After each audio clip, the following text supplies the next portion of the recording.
Hello, guys, and welcome back to the Rando Geek Tech Podcast. I want to thank you guys for joining me and listening. I want to share an article with you today. It's an interesting article, and I'll tell you why it's interesting. So, of course, anything with the T-Mobile name in the headline is always something you want to click on. And it's even more interesting when it's followed by the name Verizon, right? So we got two big dogs in the same article. Always got to click on that, right? Anyhow, what's really interesting about this article is how much T-Mobile is being embraced. But what's even more interesting beyond that, right, is how Verizon is not. Um, the article will tell us why.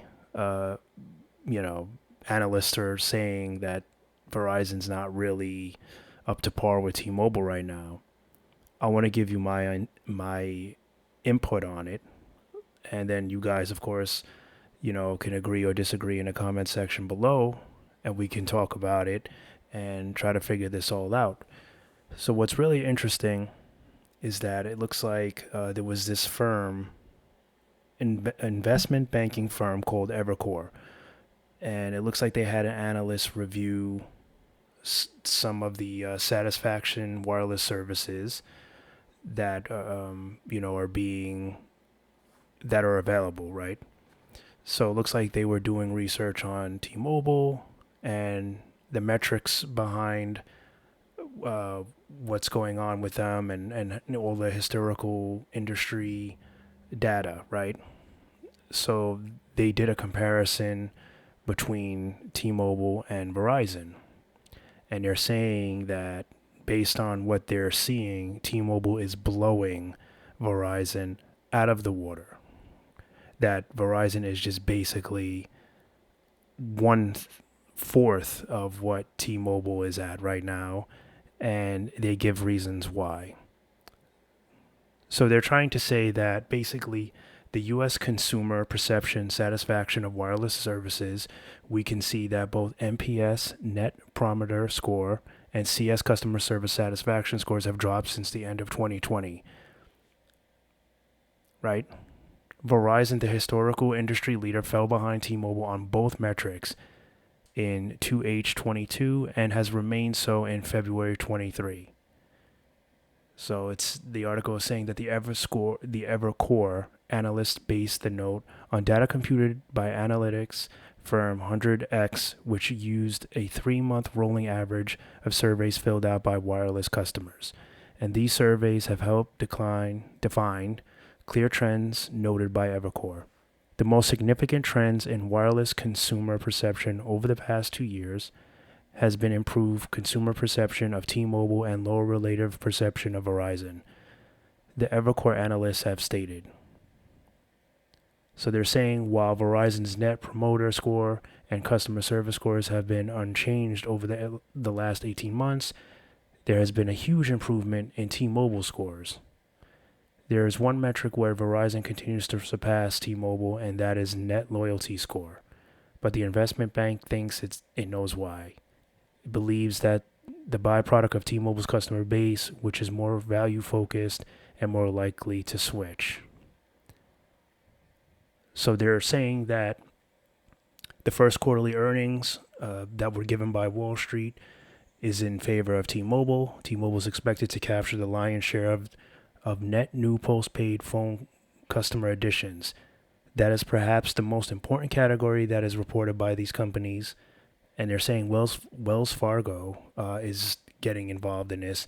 And they're saying T-Mobile to report the addition of 560,000 net new postpaid phone customers, which it says will be the best results among the big three. So they're saying not only is T-Mobile owning Verizon pretty much at this point, but they're also going to clean house on AT&T as well.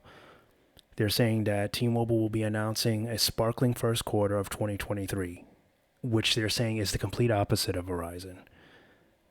They're saying that Verizon is still considered the largest wireless carrier for the moment, and that they expect to see Verizon's consumer group to lose 285,000 phone customers in quarter one.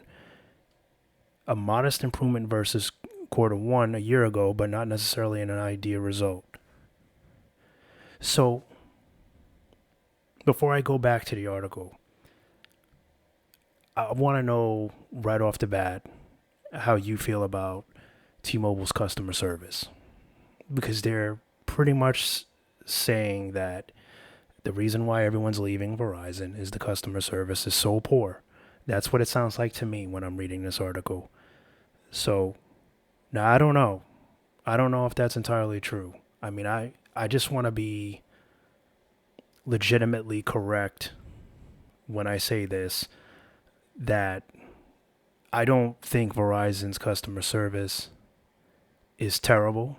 I don't think T-Mobile's customer service is excellent.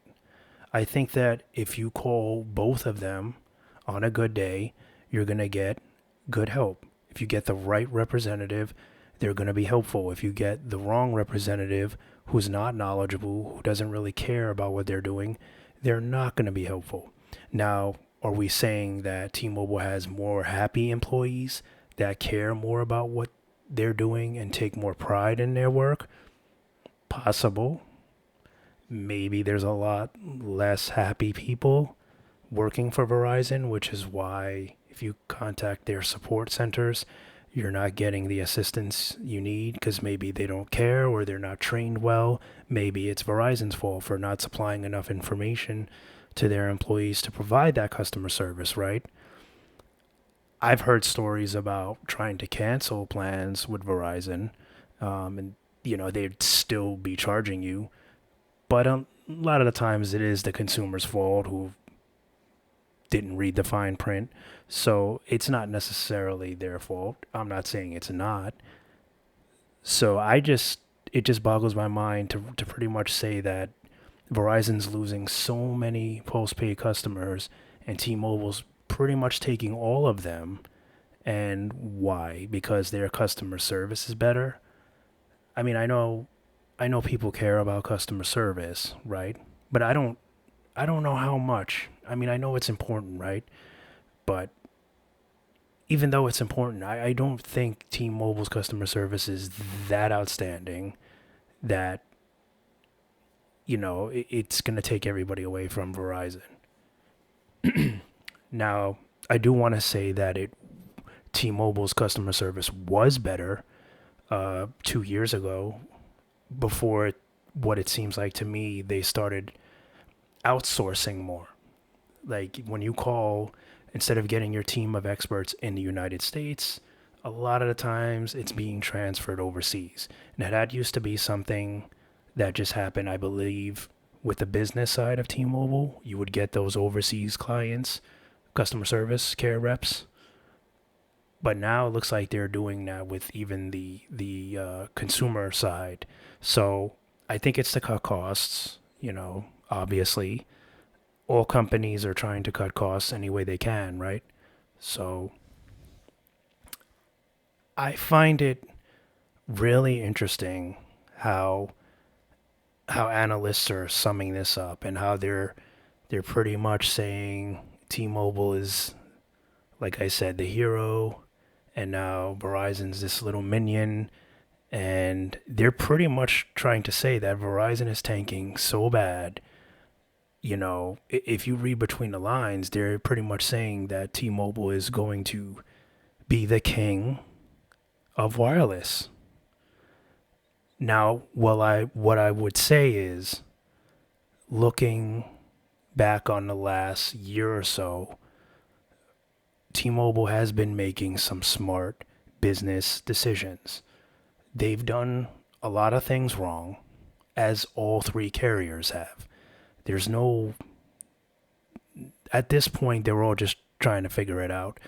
But T-Mobile has made some smart moves that could lead to prosperous business and take them to their end goal, which is the end goal of being the number one 5G wireless carrier.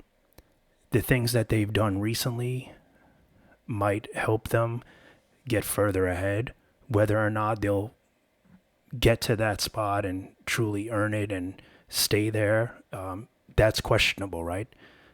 But I think them trying to get involved in the home internet business, adding, fiber and trying to strengthen that area and bringing that product to their business line and their consumer line, I think that's going to be good for them. And it's also going to give Verizon a run for their money. I did pardon me, I did a video about this a few days ago, explaining or giving my take on how brilliant I think them getting involved with fiber is. They're basically going to be offering a fiber home internet plan for less money than Verizon. So now, what's Verizon going to do? They're going to have to either come down in price or give more for the same price. They're going to have to do something, right, to keep it competitive. Because if T-Mobile is going to offer a similar plan or the same plan for less, I do agree everyone is going to jump, and that's going to earn T-Mobile a lot of money. That's why I'm saying that's a brilliant idea. The second thing they did that was very smart was purchasing Mint Mobile. Why? Because now they're going to have more customers. Any way you slice it, they're taking Mint Mobile's customers. What they're going to do with it later on is a completely different thing. We don't know. Will there be a merge between all of T-Mobile's companies? Metro, Mint, possibly. That could happen later down the line. I think maybe all these three big companies might get tired of using the MVNOs, and they may just try to take all of that and sum it into some kind of sweet plan. That's very possible. But those are two very big things that T-Mobile has done recently that I could see why Wall Street analysts are kind of like, they're onto something. They're making some educated moves. They're playing with the big dogs now, getting on Verizon's level by offering home internet is going to be a very big thing. And like I said, especially at a more competitive price. So I get it. I don't entirely get that it's the customer service that's making them, take the top lead. I think, if anything, Verizon's failing to. I'm going to be honest, the service has gone down. Like the actual service. If you are out in certain areas, you're not getting the signal you were once getting. They got rid of 3G. And I guess we're starting to see the weak areas that they have, right? There's a lot of times you'd be in a certain areas and you still had signal with Verizon. That's because it was on 3G. And now they've gotten rid of that. And, I think we're all feeling it. If you have Verizon service, either, primary or secondary, there's a lot more down areas than there used to be. For me, I know when I'm using it, I'm seeing a much weaker signal than I was 2-3 years ago with Verizon.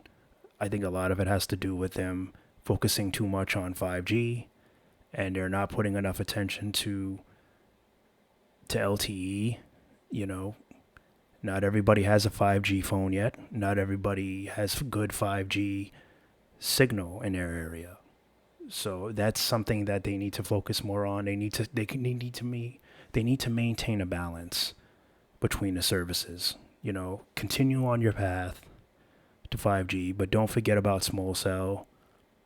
There's still a lot of customers that depend on it and will always depend on it as far as I'm concerned. I know the goal is, it's going to be 5G and that's it. But right now it's too soon. Don't rush it. Take your time. I don't know. This is an interesting article for that reason. What's so interesting for me is to see how these two are being stacked up and how divided they are at this time. So let me know what you guys think about this. Do you agree with this article? Do you feel like, Verizon is being undervalued? What do you think Verizon needs to do to come back strong? Let's face it, we all know Verizon's great. There's no fanboy here for either. Okay, I'm definitely not a T-Mobile fanboy. I've had T-Mobile for a long time. I'll be honest, it's because it's been cheapest for me. Do I think Verizon's better? I think it can be. I'm somewhere in the middle of AT&T, just to kind of break the ice, keep it neutral. They've been around a long time. I think AT&T, if they come strong with 5G, if they take their time and they do it right, they'll probably be the most reliable, and you'll probably get the best service. That's my opinion. So I'm Switzerland on this. I'm on nobody's side in this game right here, But I just find that really interesting. I think there's a lot of underlying uh, information that we're not getting as to why analysts are favoring T-Mobile so much. Like I said, if I'm viewing it, I think on a business standpoint, T-Mobile's doing good things. Verizon needs to catch up a little there. So I don't know. Let me know what you guys think. You can agree or disagree. Feel free to let me know your opinions. Feel free to point out anything that I missed, you know. But otherwise, I want to thank you guys once again for listening. And this is the Rando Geek Tech Podcast, and I'll catch you in the next one. Bye for now.